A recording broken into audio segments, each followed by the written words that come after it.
Hello, this is Joshua with the Sojourn.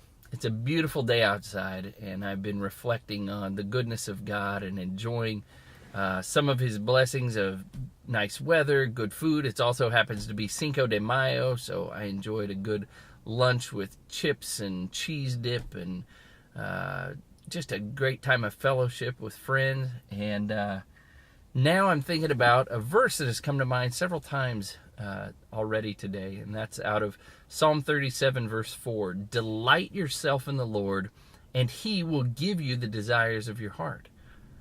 And I start thinking about what does that mean and what it doesn't mean.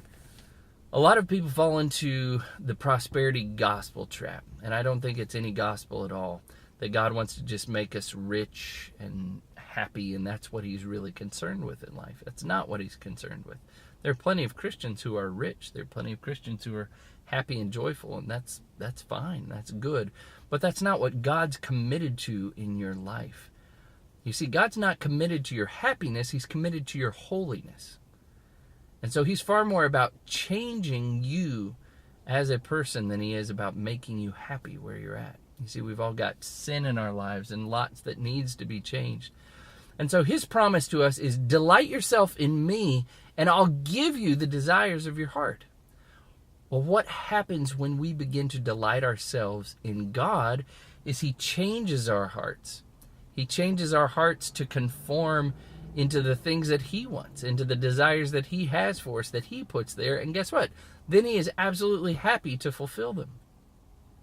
Jesus, when speaking on the Sermon on the Mount, He says, blessed are those who hunger and thirst for righteousness. Why? For they will be filled. Blessed to be hungry and to thirst for righteousness, because you will be filled. That creates a virtuous cycle, you see, where you've got a desire for righteousness, and then God fulfills it. He satisfies it. He fills you. Well, do you know what happens when you get full of righteousness? And after you've hungered and thirst for it, you hunger and thirst for it all the more. It becomes a virtuous cycle, and God is delighted to satisfy that and create a greater hunger for more. So today, as you're reflecting on your day, your family, your plans for the weekend perhaps, delight yourself in the Lord. Seek to understand that. Seek to understand, Father in heaven, what does it look like to delight in you? How can I align my life with what you've called me to do? How can I align my life with the principles you've told me to live by? And as I begin to do that, I can trust that you're going to give me the desire of my heart. You're going to fulfill those things. This is Joshua with the Sojourn. Have a wonderful day. Bye.